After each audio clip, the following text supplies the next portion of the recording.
Welcome to Future Financing. Today we're breaking down credit mastery, the traps, myths, and smart strategies that could literally save you thousands over your lifetime. Credit cards aren't evil, they're powerful financial tools, but when misused, they can quietly drain your wallet and keep you in debt for decades. Let's look at what most people get wrong and how to flip the script in your favor. The first trap, the minimum payment illusion. Let's do the math. If you have a $5,000 balance at 20% interest and you only pay the minimum each month, it could take over 20 years to pay off. And you'll spend more than double that amount just in interest. That's a $5,000 mistake turning into $12,000 plus. Banks love this. Why? Because your debt becomes their profit machine. Minimum payments are designed to keep you stuck as long as possible. Trap number 2, auto pay minimums. Auto pay is a smart feature, but only if you're paying your full balance. Many people set it to minimum due and forget about it. That's dangerous. Here's what happens. You think you're safe, but meanwhile, your balance is quietly growing with interest every single month. It's like a financial slow cooker, and you're the dinner. Trap number 3, cash advances. Withdrawing cash on your credit card is one of the most expensive mistakes you can make. Why? First, there's usually a fee, 3 to 5%, instantly. Second, interest starts immediately, no grace period. That means if you pull out $200, you might owe $210 by the time you even walk away from the ATM. Trap number 4, balance transfers. Balance transfers sound like a magic fix. 0% interest for 12 or 18 months, just pay a small 3% fee upfront. Here's the truth. If you pay it off within that period, yes, it can save you a ton. But if you don't, the promo ends, the interest shoots back up, often retroactively. You could end up in an even worse position.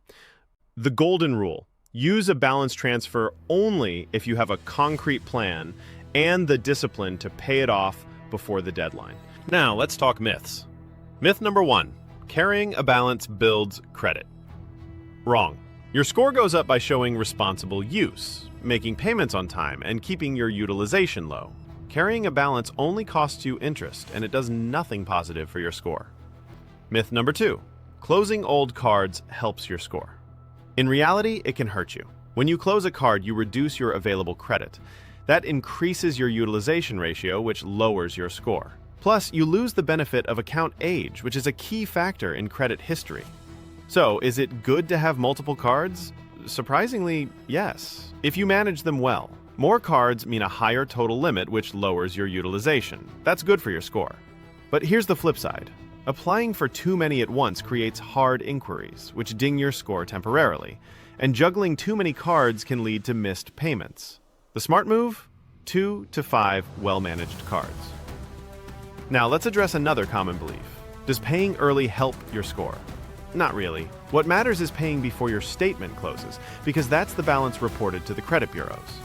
So if you want to show a lower balance, pay before your statement closes, not just before the due date. Otherwise, your score won't reflect your actual payment habits.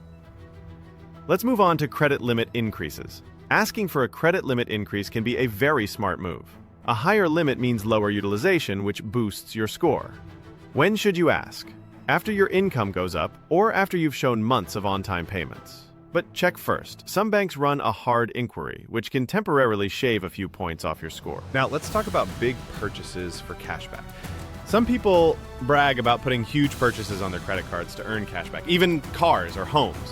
One famous example is Jonathan Weiner, a Canadian real estate developer who put a 7-figure property on a credit card to capture roughly 1% in rewards. Sounds genius, right? But in reality, most dealers or sellers won't allow it. Fraud alerts get triggered, and unless you can pay it off immediately, you're in dangerous territory. For everyday purchases, cashback is smart. For massive ones, usually not worth the risk. What about converting large purchases into monthly payment plans? Sometimes stores or banks offer to split a big payment into fixed installments for a small upfront fee. If the fee is less than the interest you'd normally pay, it can help. But remember, it's still debt. If you don't have the cash, you're just delaying the pain. So, how do you truly master credit? Here's the playbook. Always pay in full on time. Keep your utilization under 30%, lower if you can. Don't close old cards unless they're costing you money. Ask for credit limit increases strategically, and never forget, banks make money off your mistakes. Credit mastery isn't about avoiding credit cards, it's about making them work for you.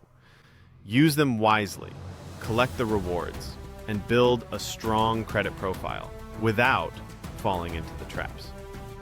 Subscribe to Future Financing for more strategies to save, invest, and build the financial freedom you deserve.